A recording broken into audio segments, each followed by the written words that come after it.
हरि ओम friends मिथुन राशि मे मासटी आपणकर किपरि रहिबो केउं ग्रह आपणक पई अत्यंत शुभदायक रहिबो एवं कोन प्रतिकार करबा आवश्यक।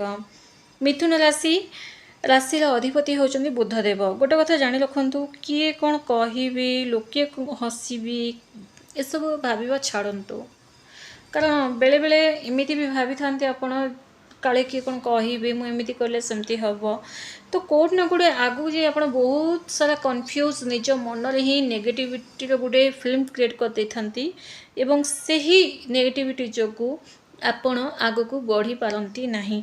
तेणु किए कौन कह लोके हसबे भाविबा छाड़ंतु, निजर साहाଯ୍ୟ करंतु। निजे निजर साहाଯ୍ୟ माने निज प्रति जदि भल विचार करेंगे ऑटोमेटिक आपण को निजर साहाଯ୍ୟ केमिति करिवे मार्ग फिटिबाकू लागिबो।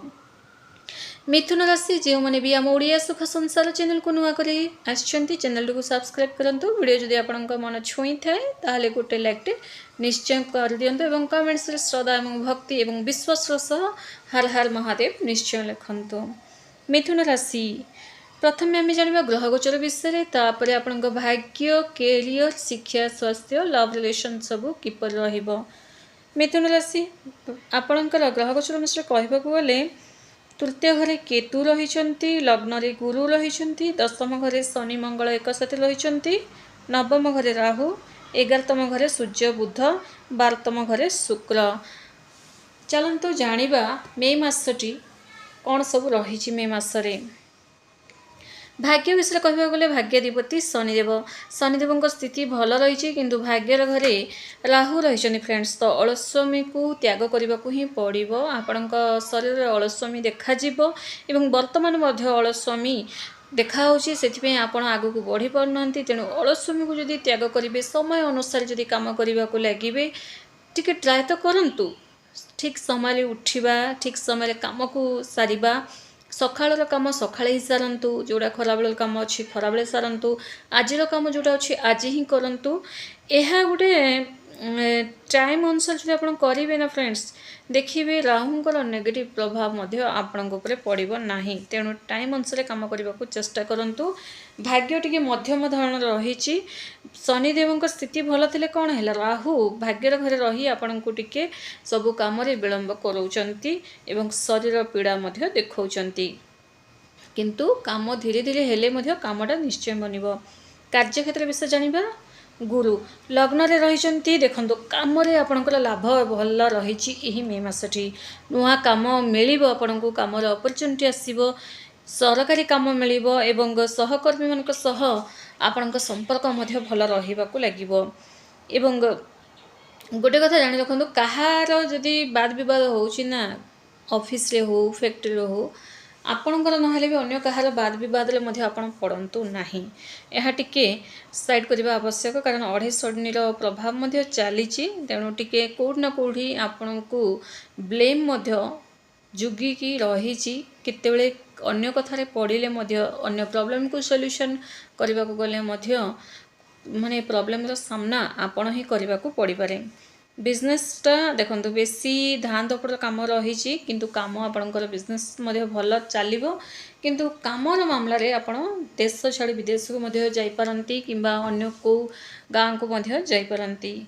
स्वास्थ्य विषय जानिबा शरीर रे टिके दुर्बलता देखा देबो, टिके जो महिला मानकर हार्मोन जनित प्रॉब्लम देखा जीवो एवं ता सह टिके निजको शरीर रे दुर्बलता आंठू पेन हेबा शरीर रे हाड़ पेन हेबा ए सब समस्या टिके रही। स्वास्थ्य उपर टिके ध्यान दियंतु, कौन खाउचंदी कौन नहीं से प्रति ध्यान देवा आवश्यक एवं प्रोटीन युक्त खाद्य खाआंतु जोटा कि आपण को भल ताकत मिलिबो। कारण आम इंडिया रे विटामिन डी रो कमी टिके अधिक देखा होची। तेणु सनलाइट रे निश्चित भाव बसंतु, कारण से गुड़ाक जदि मैंने हाड़ पेन हेबा बयस हो नथिबो किंतु हाड़ पेन हेबाटा सब देखा होची, तो निश्चित भाव में आपणकर जो हाड़ पेन हेबा विटामिन D3 अभाव ये सब होता है। तेणु शरीर टिके माने प्रोटीन युक्त खाद्य खाइबा सह टिके सनलाइट रे मध्य बसंतु। सब बेले घर भितर बसी प्राय बहुत जन एमती था घर भितर बसी रही ही मोबाइल रे ही सब काम चलते, किंतु नाई टिके नेचुरल सह मध्य जोड़ी ही रहिबा आवश्यक। ଏବଂ ମିଥୁନ ରାଶି ତ ନେଚୁରାଲ ସହ ଯୋଡ଼ି ହୋଇ ରହିବା ଆପଣଙ୍କର ବନ୍ଦ କିସ୍ମତର ତାଲା ମଧ୍ୟ ଫିଟେଇ ଥାଏ। ଶିକ୍ଷା ବିଷୟରେ ଜାଣିବା। ଦେଖନ୍ତୁ ପଞ୍ଚମ ଶୁକ୍ର 12ତମ ଘରେ ରହିଛନ୍ତି, ଭଲ ରହିଛି ଶିକ୍ଷା ମାମଲାରେ ଏହି ମେ ମାସଟି, କିନ୍ତୁ ଦୂରକୁ ମଧ୍ୟ ଯିବାକୁ ପଡ଼ିପାରେ। ନିଜ ଦେଶ ଛାଡ଼ି ବିଦେଶରେ ଯାଇ ମଧ୍ୟ ପାଠ ପଢ଼ିପାରନ୍ତି କିମ୍ବା ନିଜ ଗାଁ ଛାଡ଼ି ଅନ୍ୟ ଗାଁରେ ରହି ମଧ୍ୟ ପାଠ ପଢ଼ିପାରନ୍ତି, ନିଜ ସହର ଛାଡ଼ି ଅନ୍ୟ ସହରରେ ମଧ୍ୟ ରହିପାରନ୍ତି। କାରଣ ପଞ୍ଚମ ଘର ଶୁକ୍ର 12ତମ ଘରେ ରହିବା ମାନେ ପାଠର ମାମଲାରେ କିମ୍ବା କିଛି ଏକ୍ଜାମର ମାମଲାରେ ନିଜ ସହର ଛାଡ଼ି ଅନ୍ୟ ସହରକୁ ମଧ୍ୟ ଯାଇପାରନ୍ତି। ପଢ଼ାକୁ ନେଇ ଯାହା ବି ଟେନସନ୍ ଥିଲା ନା ଫ୍ରେଣ୍ଡସ୍, ସେଇ ଟେନସନ୍ଟା ଦୂର ହେବ ଆପଣଙ୍କର। ଲଭ୍ ରିଲେସନ୍ ବିଷୟ ଜାଣିବା। ଦୁଇ ଜଣଙ୍କର ପୁରା ଭାଇବ୍ ମ୍ୟାଚ୍ ହେବ, ଅଣ୍ଡରଷ୍ଟାଣ୍ଡିଂ ବଢ଼ିଆ ରହିବ, ପ୍ରେମ ସମ୍ପର୍କ ମଜବୁତ ରହିବ, ପରସ୍ପରକୁ ରେସ୍ପେକ୍ଟ ଦେବେ, ବୁଲାବୁଲି କରିବେ, ମିସ୍ଅଣ୍ଡରଷ୍ଟାଣ୍ଡିଂ ଦୂର ହେବ। କେହି ତୃତୀୟ ଲୋକ ଥିଲେ ସେ ମଧ୍ୟ ଆପେ ଆପେ ସାଇଡ଼୍ ହେବେ।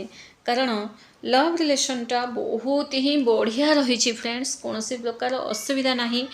ଲଭ୍ ରିଲେସନ୍ରେ ଯଦି ଦେଖନ୍ତୁ ଆପଣଙ୍କର ବିବାହର ବୟସ ହୋଇଯାଇଛି, ଆପଣ ବିବାହର ଯୋଗ୍ୟ ଅଟନ୍ତି, ତ ନିଶ୍ଚିତ ଭାବରେ ଜୁନ୍ 2 ତାରିଖ ପରେ ଗୁରୁଙ୍କର ଯେବେ ପରିବର୍ତ୍ତନ ହେବ ରାଶି, ସେବେ ଯଦି ଜୁନ୍ 2 ତାରିଖ ପରେ ଆପଣ ଯଦି କହିବେ ତ ବହୁତ ବଢ଼ିଆ ହେବ। ଘର ଲୋକଙ୍କ ସହ କଥାବାର୍ତ୍ତା ହେବା ଅତି ଉତ୍ତମ ରହିବ।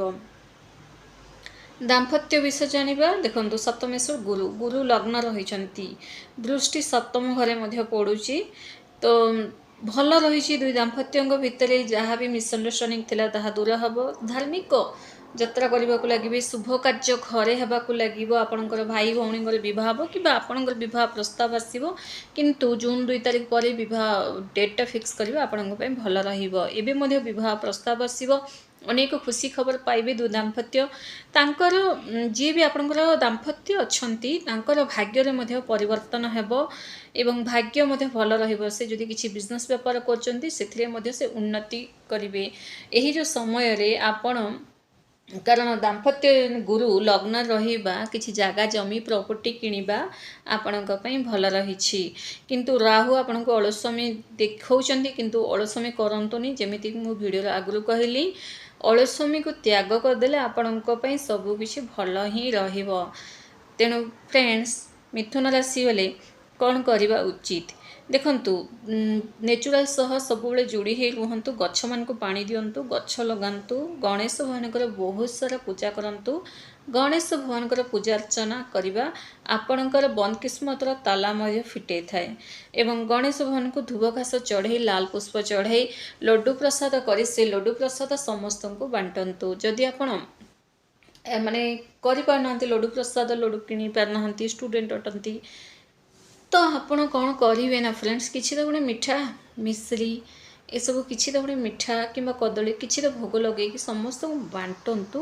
ମାନେ ଆପଣଙ୍କ ପରିବାର ଯେତେ ଜଣ ସଦସ୍ୟ ଅଛନ୍ତି ଏକଲା ଏକଲା ଖାଆନ୍ତୁ ନାହିଁ, ସମସ୍ତଙ୍କୁ ବାଣ୍ଟିବା ଦ୍ୱାରା କ'ଣ ହେବ ନା ଆପଣ ଯେଉଁ ପଜିଟିଭ୍ ଭାଇବ୍ କ୍ରିଏଟ୍ କରିଥିବେ, ଭଗବାନଙ୍କର ପ୍ରସାଦ ପୂଜା କରିଥିବେ ଏବଂ ସମସ୍ତଙ୍କ ସହ ଯଦି ବାଣ୍ଟି ମିଳିମିଶିକି ଖାଇବେ, ଆପଣଙ୍କୁ ମଧ୍ୟ ଲୋକେ ପସନ୍ଦ କରିବାକୁ ଲାଗିବେ।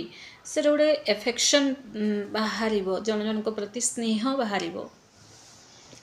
କମେଣ୍ଟସରେ ଶ୍ରଦ୍ଧା ଏବଂ ଭକ୍ତି ବିଶ୍ୱାସର ସହ ହର ହର ମହାଦେବ ନିଶ୍ଚୟ ଲେଖନ୍ତୁ। ଗୋଟେ ଲାଇକ୍ ମଧ୍ୟ କରିଦିଅନ୍ତୁ। ଧନ୍ୟବାଦ।